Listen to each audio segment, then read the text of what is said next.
दोस्तों, इल्तुतमिश का ये हमारा दूसरा वीडियो है। इसको लाइक और सब्सक्राइब करिएगा।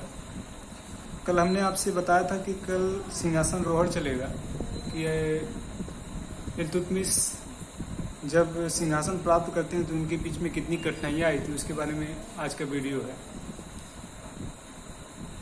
कुतुबुद्दीन की मृत्यु के बाद लाहौर के तुर्क अमीरों ने आराम शाह को गद्दी पर बैठाया।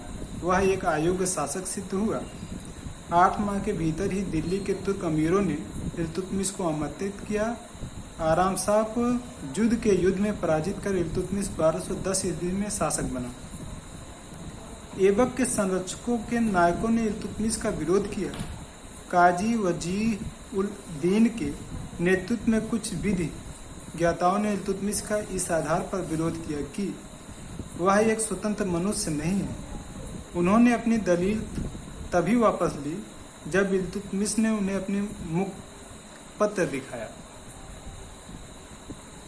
इल्तुतमिश ऐबक का दास था। वह प्रथम इलबरी तुर्क शासक तथा दिल्ली का पहला सुल्तान था। उसने सुल्तान के पद की स्वीकृति गोर के किसी शासक से नहीं बल्कि 1229 में बगदाद के खलीफा उल मुंतसिर बिल्लाह से प्राप्त की थी।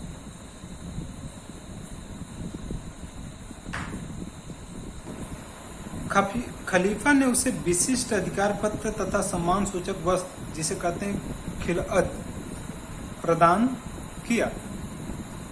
इल्तुतमिश खलीफा से अधिकार प्राप्त करने वाला दिल्ली सल्तनत का प्रथम वैज्ञानिक सुल्तान था। खलीफा से प्राप्त विशिष्ट अधिकार पत्र इल्तुतमिश द्वारा विजित सभी देश एवं सागर पर सुल्तान ए आजम के रूप में उसको अधिकार दिया गया। इल्तुतमिश द्वारा खलीफा से खिलअत प्राप्त करने का उल्लेख मिनहाज उस सिराज की पुस्तक तबकात ए नसीरी से प्राप्त होता है, जिसमें लिखित है कि इस्लाम की राजधानी से भेजे गए लाल वस्त्र, आभूषण एवं उपहार को सुल्तान अपने पुत्रों तथा अमीरों ने स्वीकार किया। इस कार्य ने दिल्ली की सल्तनत के ऊपर खिलाफत की छाप को दृढ़ कर दिया और भारत की भौगोलिक सीमाओं के बाद खलीफा के अंतिम अधिकार को वैज्ञानिक रूप से पुष्टि कर दी। इल्तुतमिश ने अपने सिक्कों पर अपने लिए खलीफा का दूत प्रदर्शित किया। उसने सर्वप्रथम अब्बासी खलीफा उल मुस्तनसीर के नाम से युक्त सिक्के चलाए। इल्तुतमिश शमसी वंश का था। इस कारण उसकी गद्दी पर बैठने से दिल्ली के सिंहासन पर एक नवीन राजवंश का अधिकार स्थापित हुआ। दिल्ली की राजधानी बनने वाला प्रथम सुल्तान इल्तुतमिश ही था। ऐबक के समय राजधानी लाहौर थी। दोस्तों, इल्तुतमिश के कार्य एवं उपलब्धियां।